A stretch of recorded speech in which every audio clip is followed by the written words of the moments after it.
We're about to dive headfirst into the official Quarter Day Recordings 2026 Halftime Report.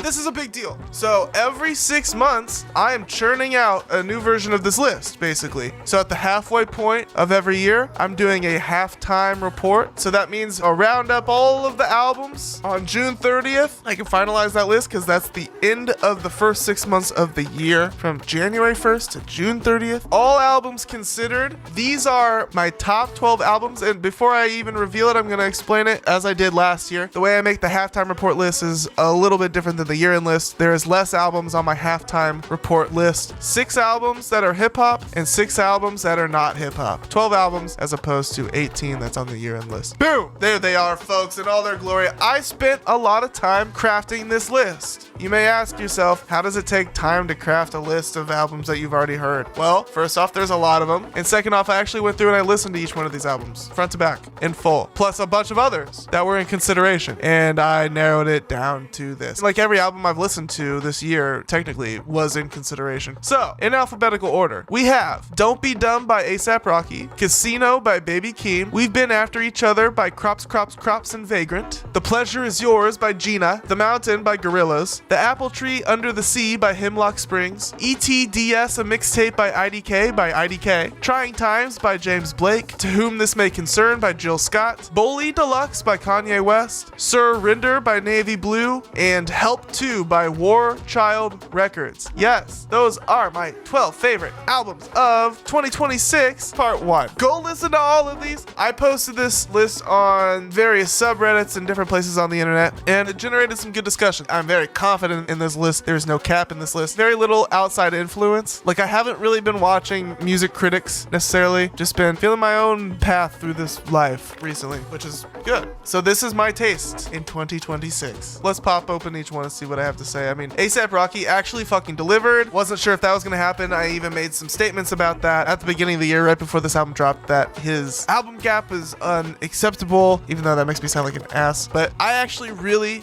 like this offering from A$AP Rocky. I know that's not a unanimous opinion across the board, but I feel like people are a little harsh on this album. I think it's a great offering. Certainly better than Testing. My God. Didn't love Testing when it came out. Still don't love Testing now. And this is a big improvement, but was still, like, you know, holding on to what he was trying to do on Testing. I feel like this is Testing improved. Features are great. Take some left turns that feel fresh and were unexpected. The Sauce Walka feature is a strong standout. Stop Snitching. Stole Your Flow. I even like Air Force, Black DeMarco. I do. STFU. No Trespassing. It wouldn't be 2026 without it. That's really like the sentiment behind each one of these. At the end of the day, it wouldn't be 2026 without these 12 albums. All of the other albums that didn't make this list, the year would kind of more or less be the same without them. Casino, Baby Keem. This is, in my opinion, in my mind, a spiritual successor to Good Kid, Mad City by Kendrick Lamar. Kendrick Lamar is a Baby Keem ghostwriter. That is not a secret anymore. It is a known fact. It's so much a fact that I'm pretty sure Kendrick Lamar wrote all of Baby Keem's first album. And that leads me to believe that Kendrick is still writing for him here and there. And that leads me to believe that, well, Kendrick said it himself, he has been, in a way, writing through Baby Keem. Baby Keem is obviously his own artist doing his own thing, but they're cousins. So Kendrick is a spiritual guy, and he sees, like, his legacy, I guess, being carried on through Baby Keem. Baby Keem allows Kendrick to ghostwrite for him. They have this larger music project going on together. It's a symbiotic relationship, and it's honestly beautiful. There's not anything else like it happening in the rap game or in the music industry necessarily that I can tell. But I see it clear as day with Baby Keem and Kendrick. And there is a lot of similar vibes on this project and a lot of similar lyrical topics and themes as Good Kid, Mad City.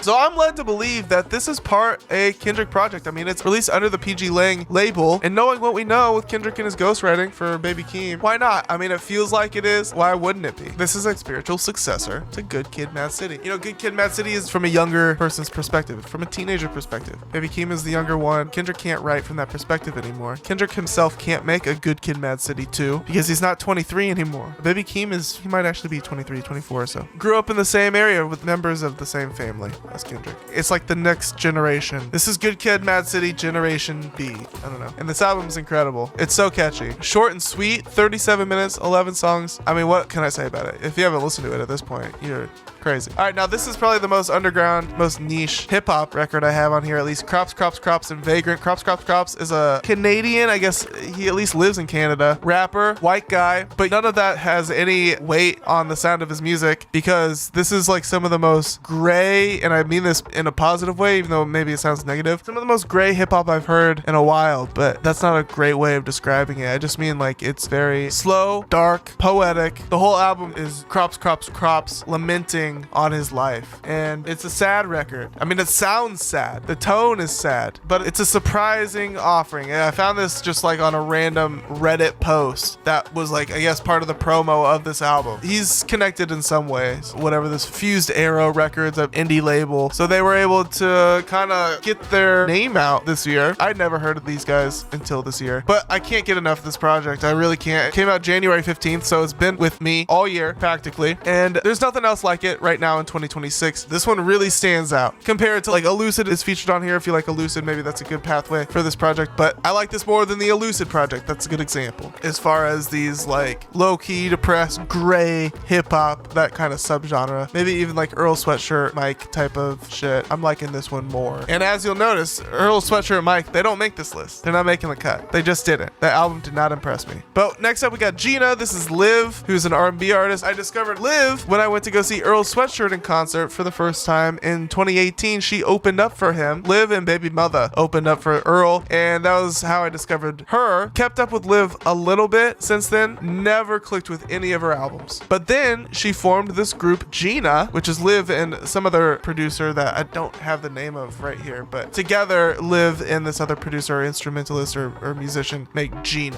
And finally, Liv's music is connecting, is hitting, dude. This is it. This is what she's been, I guess, been trying to make. This is what she's been striving for, and she finally hit a fucking stride. And holy shit, not just a stride, this is huge. This project, huge for the future of GENA. I feel like they've kind of struck gold here, and so hopefully they can follow it up. But if you like Erykah Badu, you're gonna fuck with this. If you like Erykah Badu, you need to listen to The Pleasure Is Yours by GENA. And then we got The Mountain by Gorillaz. This shit has grown on me. It's an odd one. This may be the most odd album on here sonically, and funny enough, it's a Gorillaz album. I guess they're known for pushing the boundaries and stuff, but this is like their most eclectic album ever, I think, and it gives me hints of things that they did on Plastic Beach, and it gives me hints of things that they did on Humans, and it gives me hints of things that they did on their self-titled. And I don't know, Damon Albarn, since he's picked up Gorillaz again in 2017, so it's almost been another 10 years of consistent Gorillaz albums, they've increasingly gotten better. There was a slight dip between Song Machine and Cracker Island. Cracker Island, not as great. Song Machine is really good though, but I really like this. This is an interesting and at certain points kind of a challenging record, and I appreciate that. You can't get too comfortable on this album. You don't really know what's gonna happen, but at the end of the day, it all works together as a whole album. Now, like individual tracks, after one of these comes up on shuffle and then moves on, you're like, what the fuck? So maybe it's not the best album to just throw on shuffle in the car with the homies, but I want to get this one on vinyl, to be honest. Moving on, I wanted to do this quickly, but I am having fun talking about these records. Finally, new Hemlocke Springs album came out this year. Her follow-up to the EP or whatever. She had a small like 7-song project. Yeah, Going Gone. This shit's like perfect. Came out 3 years ago though. Been waiting patiently, and she fucking delivered. This is my queen of pop, Hemlocke Springs. She's my queen of pop, and she happens to be just starting her career. So we have, knock on wood, a long and bright career ahead of her. I don't know, I'm gonna kind of speed it up here. She is super eclectic. If you like pop, if you like Britney Spears, gotta check this out. If you like Britney Spears, if you like my girl back here, Caroline Polachek,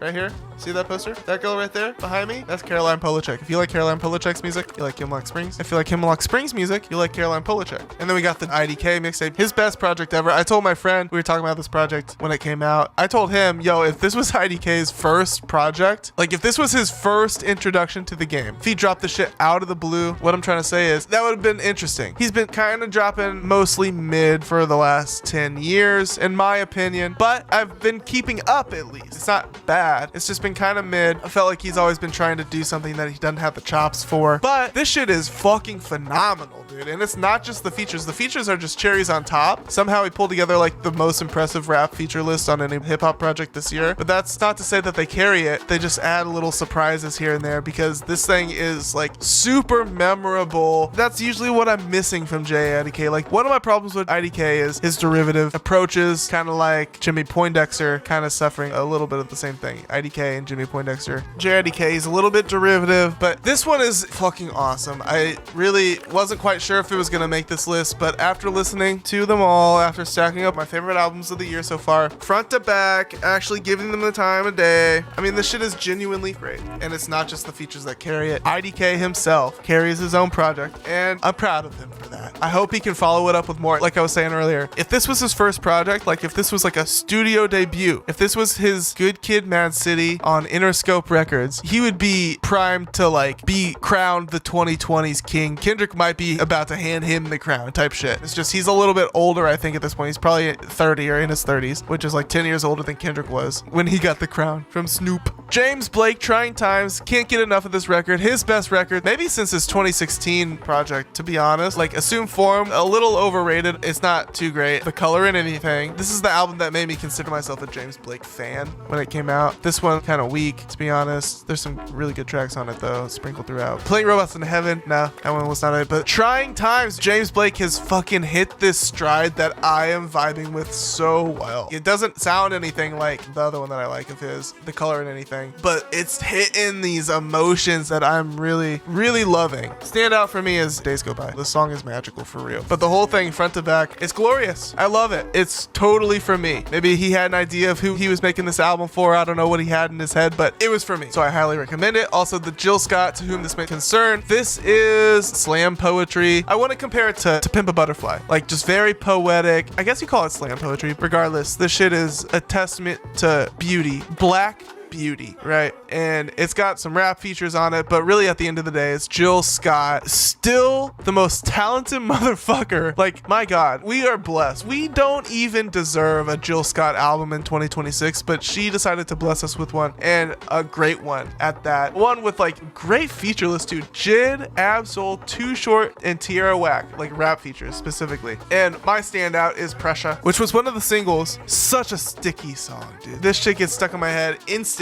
So much pressure, yep, to appear just like them. All right, and then a guy I thought I would never see in a list like this again, ever, in 2026, but I can't front. And this is something I kind of was thinking about talking about earlier in the year, how I've had my ears to the newest Kanye West music from 2026 specifically, because I obviously am gonna keep up with his drops just out of morbid curiosity. But last year I was hearing clips that I actually was like vibing with. Not the HH track. I'm talking about later in the year. I heard a snippet of Beauty and the Beast because I was watching his Justin LeBoy interview. We watched it on stream.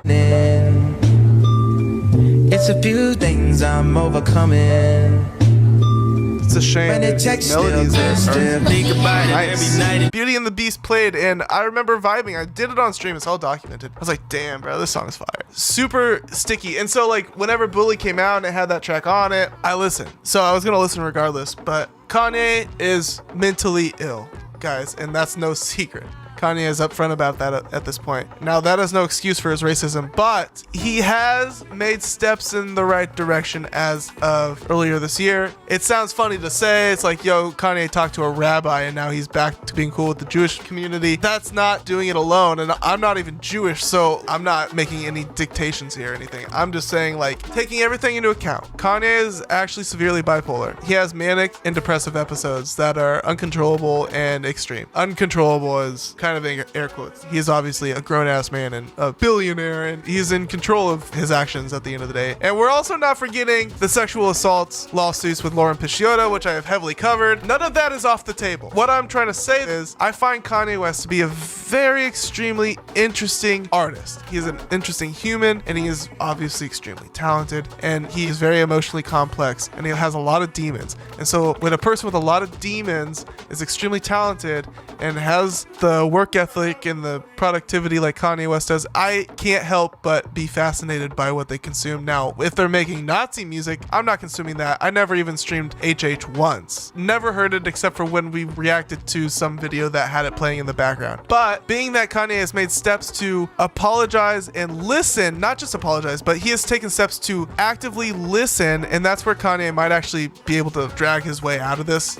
Clearly, he's selling out arenas already. He's always been a great listener, and that's part of the reason why I was such a big super fan of his before all of the racism, before all of the anti-Semitism, before all of the hate. I was the biggest Kanye stan because he loves to learn, and I love to learn, so I connected with him on that level. And then obviously his music is incredible. So what I'm trying to say is I am open ears to Kanye's art. I am open to consuming Kanye's art and making judgments on it based on how he is acting currently. Yeah, I'm willing to say, like, how is he acting now? I'll make a judgment based on how he's been acting. I'm taking that serious bipolar disease that he has into account, which doesn't excuse his fucking behaviors. You guys know I'll be the first to hold Kanye accountable on this channel. So we'll keep an eye on those sexual assault lawsuits of his and whatnot, but in the meantime, I will be listening to Bully Deluxe. I will be. Sorry, guys. All right, now this is a more recent drop, June 5th. It came out a month ago to the date. Surrender by Navy Blue. And I don't want to sound hyperbolic, but this may end up being one of my highest ranked albums of the year. Surrender by Navy Blue. I am loving this record, like, a lot. Like, it's connecting with me heavy, folks. And that's been happening the last week.